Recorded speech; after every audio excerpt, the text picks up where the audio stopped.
بسم اللہ الرحمن الرحیم۔ جناب اسپیکر، معزز اراکین مجلس شورا پاکستان،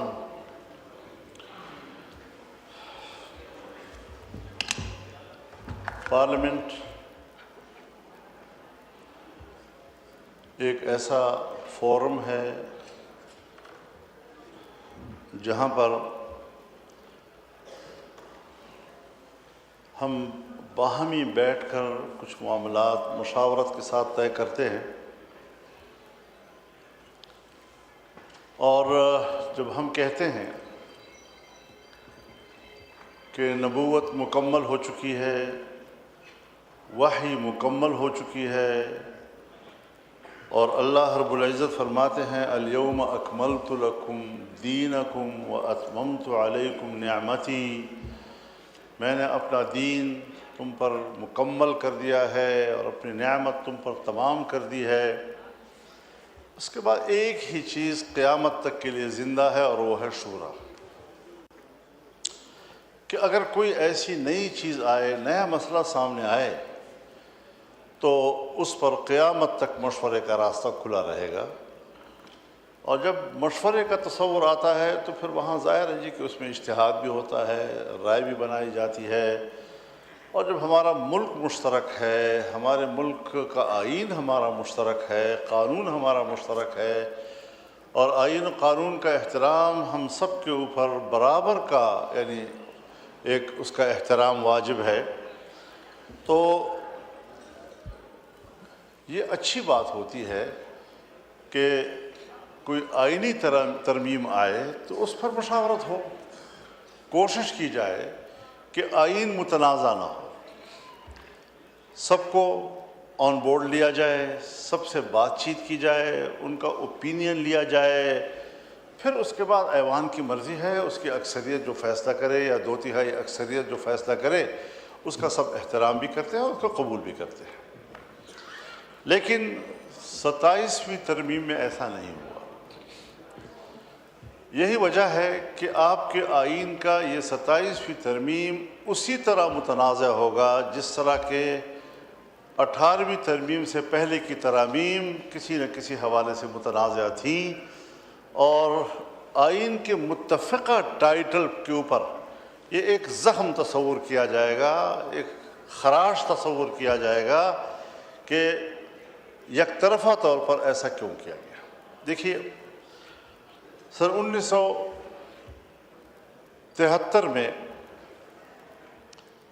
جناب ذوالفقار علی بھٹو صاحب کی پیپلز پارٹی 2/3 اکثریت میں تھی، اور 2/3 اکثریت سے وہ پورا آئین پاس کر سکتا تھا، لیکن انہوں نے مذاکرات کیے، طویل مذاکرات ہوئے، اور ان کے نتیجے میں پہلے عبوری آئین آیا، پھر اس کے بعد مستقل آئین آیا، اور تمام صوبوں کو اعتماد میں لیا گیا۔ تمام سیاسی جماعتیں، مختلف الخیال جماعتیں، مذہبی جماعتیں، قوم پرست جماعتیں، سیکولر جماعتیں، رائٹسٹ، لیفٹسٹ، سینٹرلسٹ، سب کو اعتماد میں لے کر ایک متفقہ آئین قوم کو اور ملک کو مل گیا۔ ہم نے 18ویں ترمیم میں بھی یہی مظاہرہ دیکھا کہ پورے ایوان نے 9 مہینے محنت کر کے، 9 مہینے کے طویل عرصے میں ہم نے ایک ترمیم تیار کی اور ایوان میں آ کر متفقہ پاس کر لیا۔ یعنی میں اس نتیجے پر پہنچا، یہ میری زندگی کا ایک تجربہ تھا کہ ہم بڑوں کی بات کرتے تھے کہ وہ بڑے تھے اور ان کا تجربہ تھا اور ان کی بالغ نظری تھی، اور وہ کس طریقے سے آپس میں بیٹھ کر اختلافات کو سامنے رکھتے ہوئے مسائل کو حل کرتے تھے۔ لیکن جب 18ویں ترمیم 9 مہینے کے محنت کے بعد ہم نے تیار کی تو یہ اندازہ لگ گیا کہ الحمدللہ آج بھی دنیا کوئی گئی گزری نہیں ہے، اور آج بھی ہمارے پارلیمنٹ اور ان کی پارٹیاں، ان کی قیادت کے اندر یہ صلاحیت موجود ہے کہ وہ باوجود اپنے اپنے منشور کے، اختلاف رائے کے، وہ ایک اتفاق رائے پہ پہنچ سکتے ہیں۔ لیکن جب 26ویں ترمیم آئی، ٹھیک ہے، ہمارے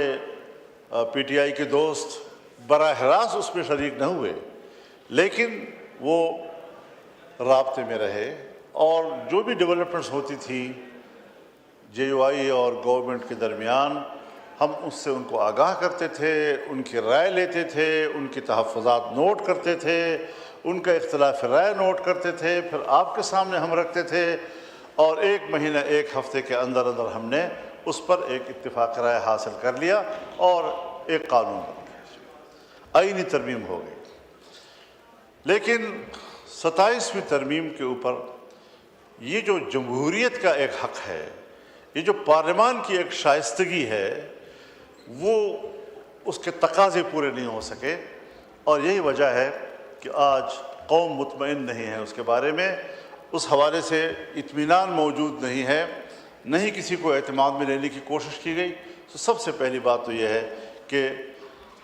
شعوری طور پر ایسا کیوں کیا گیا، اور کیوں قوم کو یہ موقع فراہم کیا گیا کہ وہ آئین کے اوپر انگلی رکھے کہ آئین کا یہ حصہ جو ہے یہ جانبدارانہ ہے، یک طرفہ ہے۔ پھر اس کے اندر ظاہر ہے کہ کچھ ایسے مراعات اور سہولتیں بعض شخصیات کو دی گئی کہ ہمیں ان شخصیات کے حوالے سے، ان مناصب کے حوالے سے، اس کے احترام میں ہمارا کوئی اختلاف نہیں ہے، لیکن ملک کے اندر ایک طبقاتی فرق کہ اس منصب کا بندہ جو ہے وہ ایک الگ حیثیت سے ملک کے اندر مراعات یافتہ ہوگا، اور اس حیثیت کے لوگ جو ہے وہ اس حیثیت میں مراعات یافتہ ہوں گے۔ تو جناب اسپیکر، یہ پہلو اس کو مد نظر رکھنا چاہیے کہ قوم میں اس کو پذیرائی نہیں مل رہی ہے، اور لوگ طنز و مزاح بھی کرتے ہیں، اختلاف رائے بھی کرتے ہیں کہ ہمیں شخصیات سے بھی جھگڑا نہیں ہے، ہمیں ان کے منصب سے بھی جھگڑا نہیں ہے، لیکن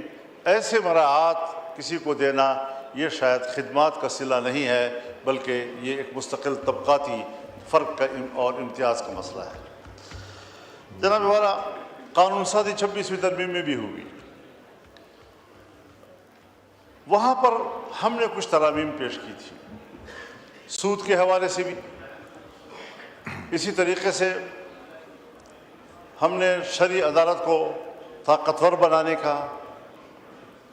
آئینی راستہ اختیار کیا، ہم نے اسلامی نظریاتی کونسل کے سفارشات کو ڈیبیٹ کے لیے پارلیمان میں پیش کرنے کا دستوری حق حاصل کیا۔ 1 سال سے زیادہ عرصہ گزرنے کے باوجود اس وقت تک اسلامی نظریاتی کونسل کی ایک سفارش بھی ڈیبیٹ کے لیے پیش نہیں ہو سکی۔ اس کا معنی یہ ہے کہ کیا وہ سب کچھ دفع الوقتی تھا؟ اس وقت مجبوری تھی، کچھ حاصل کرنا تھا تو اس میں جو چیز آئے آپ قبول کرتے چلے جائیں؟ یہ چیز میرے خیال میں سیاسی لحاظ سے بڑے بونے پن کا مظاہرہ ہے، اس طریقے سے سوچنا کہ جی بس ٹھیک ہے، ڈنگ ٹپاؤ اور بات مانو، اور آگے پھر اس کے بعد جی ایک قانون بنا دینی مدارس کے حوالے سے اور سوسائٹی ایکٹ کے تحت رجسٹریشن کے حوالے سے، دوسرا ابھی تک اس حوالے سے کوئی رجسٹریشن نہیں ہو رہی، بلکہ یہ سب گواہ ہیں، پورا ایوان گواہ ہے کہ جب قانون پاس ہوا تو قانون میں یہ ڈرافٹنگ ہم نے نہیں کی تھی، یہ ڈرافٹنگ گورنمنٹ نے کی تھی، اعظم تارڑ صاحب کی طرف سے یہ قانون آیا تھا، اور اس میں صرف ان مدارس کا ذکر تھا کہ جو 1860 کی سوسائٹی ایکٹ کے تحت رجسٹر ہونا چاہتے ہیں، جی ٹھیک ہے، لیکن کچھ اور تنظیمیں تھیں کہ جو وزارت تعلیم کے تحت ایک جو ڈائریکٹریٹ ہے اس میں اس کو ضمناً ایک اختیار دیا گیا۔ جی ٹھیک آج ہے، ہمارے ڈپٹی کمشنرز، ہمارے انتظامیہ خاص طور پر پنجاب میں ٹھیک ہے، علماء کرام کے ہاتھ مروڑ کر انہیں کہتے ہیں کہ آپ نے وزارت تعلیم کے تحت جانا ہے، حالانکہ وہ چیخ چیخ کر کہتا ہے کہ نہیں، اور پھر اگر وہاں جاتا ہے تو پھر مدرسہ بھی ٹھیک ہے، پھر رجسٹریشن بھی ہو جاتی ہے، پھر اکاؤنٹ بھی کھل جاتے ہیں، اور اگر دوسری سائٹ پر وہ رجسٹریشن کرانا چاہتا ہے تو اس کے لیے رکاوٹیں پیدا کی جاتی ہیں۔ مولانا صاحب اجازت دیجیے تاکہ ایجنڈا کافی ہے اور میرے سے کوئی زیادہ دیر بیٹھا نہیں جا رہا۔ میں کچھ چیزیں تھوڑی سی ریکارڈ پہ لانا چاہتا ہوں، کوئی لمبی چوڑی میں تقریر کرنے کا ارادہ نہیں ہے۔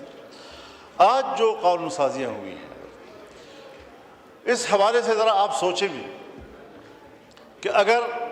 18 سال سے کم عمر کو آپ آئین کے مطابق یا قانون کے مطابق اس کو بالغ تصور نہیں کرتے تو معاشرے میں کتنی پیچیدگیاں آتی ہیں. اور آپ نے 18 سال سے پہلے کے نکاح کو، شرعی نکاح کو، اس کو جنسی زیادتی سے تعبیر کیا ہے. آپ نے اس کی سزا زنا بالجبر کی تجویز کی ہے. آپ مجھے بتائیں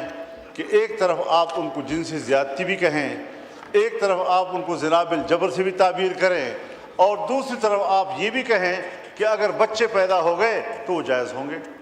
اور اس کی کفارت. مولانا صاحب ایجنڈا بہت بڑا ہے، پلیز تو ایک تو یہ مہربانی کیجئے وائنڈ اپ کر لیں. دوسری چیزیں جو ٹرانسجینڈر کے حوالے سے ہیں، حضرت یہ چیزیں اسلامی نظریاتی کونسل مسترد کر چکی ہے، جی شرعی عدالت مسترد کر چکی ہے. جب ہمارے وہ ادارے جس کی حیثیت یا عدالت کی ہے یا ہمارا آئینی ادارہ جو سفارشات پیش کرتا ہے، وہ سب اس پر متفق ہیں کہ اس قسم کے اقدامات جو ہیں وہ غیر شرعی ہیں، قرآن و سنت کے منافی ہیں، تو آپ نے اغراض و مقاصد میں لکھا ہے کہ یہ اقوام متحدہ کے منشور کا تقاضا ہے، ٹھیک ہے، یا ان کے مطالبات کا تقاضا ہے.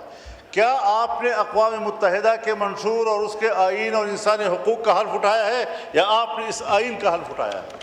جس آئین کے تحت آپ قرآن و سنت کے تابع قانون سازی کے پابند ہیں، اس کے خلاف نہ کرنے کے آپ پابند ہیں؟ اس حوالے سے ذرا اپنا امتحان لیجئے، اور جو غلطیاں آپ لوگ کر رہے ہیں، نوٹ کریں یہ چیزیں یہاں تو کہتے ہیں کہ میں نے اللہ کو جواب دینا ہے. جی ٹھیک، اللہ کو جواب دینے والے کام تو آپ کر چکے ہیں. ٹھیک ہے، تو اس کا کون سا جواز ہے، کون سی شریعت ہے کہ جس کے تحت آپ ایسے کام کر رہے ہیں، اور پھر اس کے ہمیں سزائیں بھی دی جاتی ہیں کہ آپ مخالفت کیوں کر رہے ہیں، آپ یہ کیوں کر رہے ہیں؟ میں جائز مخالفت کرتا ہوں، میں جذباتی مخالفت نہیں کرتا، میں صرف پوائنٹ سکورنگ کی باتیں نہیں کیا کرتا. میں اس ایوان کو توجہ دلانا چاہتا ہوں کہ آپ نے یہ غلطیاں کی ہیں، اس کو آپ ریموو کریں، واپس کریں. جس طرح کہ آج آپ نے کچھ چیزیں omit کی ہیں اس کو بھی آپ omit کریں، اور آئین کو ٹھیک کریں اور قانون کو ٹھیک کریں. ہم اس ملک میں گھریلو تشدد والا قانون، اس پر حضرت جب پنجاب میں یہ قانون آیا تھا تو میاں شہباز شریف صاحب وزیر اعلیٰ تھے، ہمارے وہاں مذاکرات ہوئے تھے، اور پروفیسر ساجد میر صاحب جو حکومت کے اتحادی تھے وہ میرے ساتھ آ کر بیٹھ گئے، ڈٹ کر کہا کہ یہ دین کا مسئلہ ہے، آپ ہمارے ہزار اتحادی صحیح لیکن ہم آپ کو اس میں سپورٹ نہیں کر سکتے. جی تو اس قسم کی چیزیں آج جائز ہو گئی. اس دن آپ نے اس زمانے میں آپ نے مجھ سے اتفاق کیا کہ نہیں ہوگا، لیکن آج وہ سب کچھ جو مغرب چاہتا ہے، جو مغرب کی خواہشات ہیں، ہم اس کی پیروی کر رہے ہیں. چنانچہ ایک رسول اللہ صلی اللہ علیہ وسلم کی حدیث آپ کو بتاتا ہوں. آپ نے فرمایا